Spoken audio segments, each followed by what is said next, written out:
All right. Hello and welcome to this introductory stream here of the Dune Imperium one-shot spice special rule set that I came up with. What this is just kind of an overview of this rule set that we've applied to the Dune Imperium digital game. I've run a few tournaments with Dune Imperium digital with my Discord Gods of Kairos, so a few of my friends here. And we've done a tournament with the base game and the Rise of Ix expansion, also a tournament with the Immortality expansion. The format for those was a kind of 1v1 format where you'd have a 3-player Dune Imperium digital game, but it would be 2 human players and 1 AI. So whoever won of the 2 human players and you have to beat the AI, you would move on to the next round. And it was like double elimination kind of tournament. That was fun, but we kind of wanted to switch things up, spice things up, if you will, and do more of a intriguing team kind of styled game with Dune Imperium Digital. The digital version of this game is very nice. It works very well, very clean. It can easily take your turns for you, handle stuff like that. So it's been fun playing that with friends, and you have access to these expansions. So with that in mind, created this rule set, and here's the overview. So to start off, the description is Dune Imperium One-Shot Spy Special is a custom rule set for the Dune Imperium digital game in which 2 teams of 2 compete in a head-to-head 4-player match.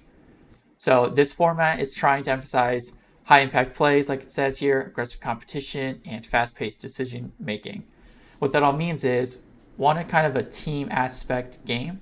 So you're going to have teams of 2 in a 4-player Dune Imperium digital match. And this, you have more thinking involved because you need to work with your teammate in order to do the best in the game by getting VPs, resources, everything that you would normally do in Dune Imperium. We'll kind of get into more details here as we go along, and it'll start to flesh out exactly what this is supposed to entail for everything. So yeah, some game rules here. When it comes to the teams, you're going to have the 4 players divided into 2 teams of 2. Now, these teammates can cooperate strategically, but you're going to be taking your turns in Dune Imperium just like you normally would. So you place your player agent, play your card, everything like that. Get your resources, put in troops, all stuff like that individually. But you can talk with your teammate in a private manner. So you'll be able to communicate with your teammate privately, and the other team can't hear you. Vice versa as well. You can't hear the other team. With this in mind, you also can't view your teammates' board visually. You can't view it because that creates for another added level of skill where you can verbally let your teammate know, hey, I have these cards, I have these intrigues, this is what I'm planning, but you need to be able to effectively strategize in a timely manner.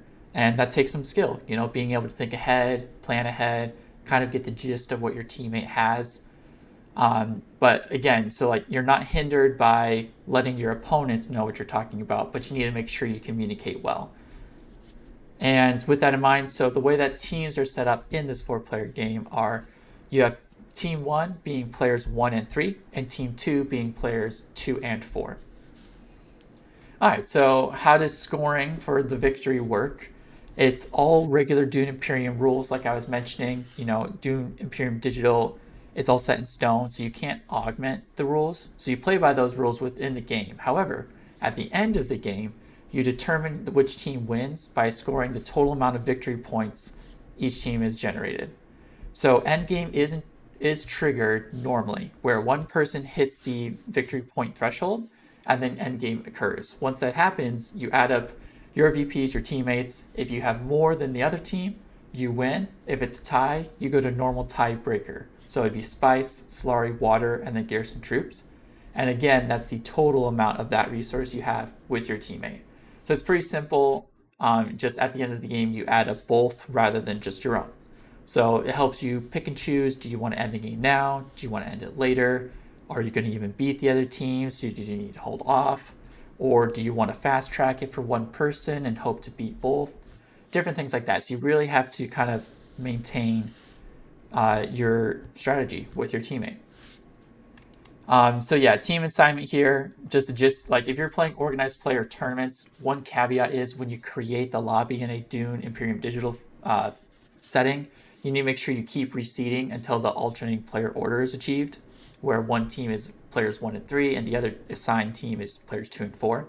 However, if you're just doing like a quote-unquote casual match, teammates or teams can be determined just by the random player order that's generated when you create a 4-player game. So whoever's players 1 and 3, they're a team, players 2 and 4, they're a team. What's kind of nice about this alternating format is when you pick heroes, you have player 4 choose first, then player 3. Then you have player 2 and then player 1. However, players 1 and 3 will get to act first on the board, but hopefully players 2 and 4 can better strategize and pick better heroes.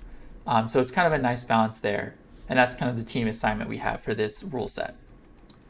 With that in mind, the Dune Imperial digital settings that we use are obviously the 4 players.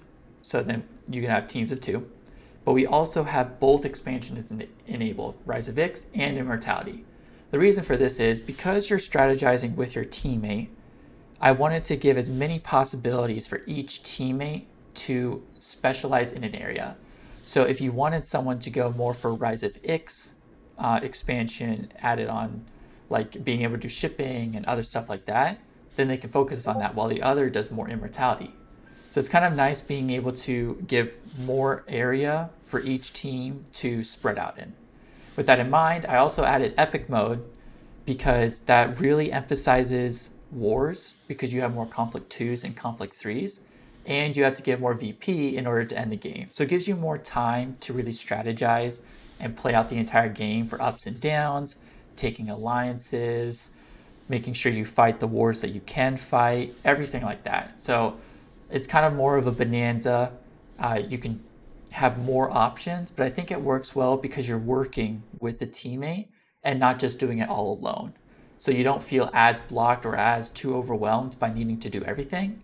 Rather than you can have your teammate do some of the stuff and you can talk with them to make sure they allow you to do other things as well. The leader selection is draft. So you get 6 characters and then you go the normal draft picks. And also the timer is live. The reason the timer is live is because there is an extra added level of skill here where you need to take your turns in a timely manner and effectively communicate with your teammate in order to achieve the best outcome. This really helps showcase your skill in the game rather than, oh, you just got a really good intrigue card, or, oh, you got the best characters in the game and you were able to kind of steamroll. Even if that's the case, Dune Imperium, there's so much that can happen, and there still is a ton of skill in this game. There's definitely luck involved, not every game is going to be the same, but how do you take what happens and make the best possible outcome? That's where the skill comes into. So this is kind of a one-shot game, but it's just supposed to be fun, 2v2 team type game where you can try and strategize, branch out, get as many VP as possible. It's intense. You're really thinking really hard to try and figure out how can I make the best outcome for your guys in terms of VP. But it's just, when it's all said and done, you had a really fun game of Dune. So that's kind of what the goal of this rule set was. And yeah, to summarize, it's supposed to be it's designed to intensify the competition, the competitive team-oriented aspects that this game doesn't necessarily have initially. So that's why we created the 2v2 aspect. And yeah, you're battling over Arrakis, right? Which team's going to be able to come out on top? Which one's going to converse and communicate the best in order to get the most victory points and, take over Arrakis, riding on top of Shai Hulud or something like that. But yeah, that's the gist of this Dune Imperium one-shot spy special rule set. And yeah, I've played this game once so far. It was a blast. It was a lot of fun. So go ahead and try this out with your own friends if you'd like. But thanks for listening.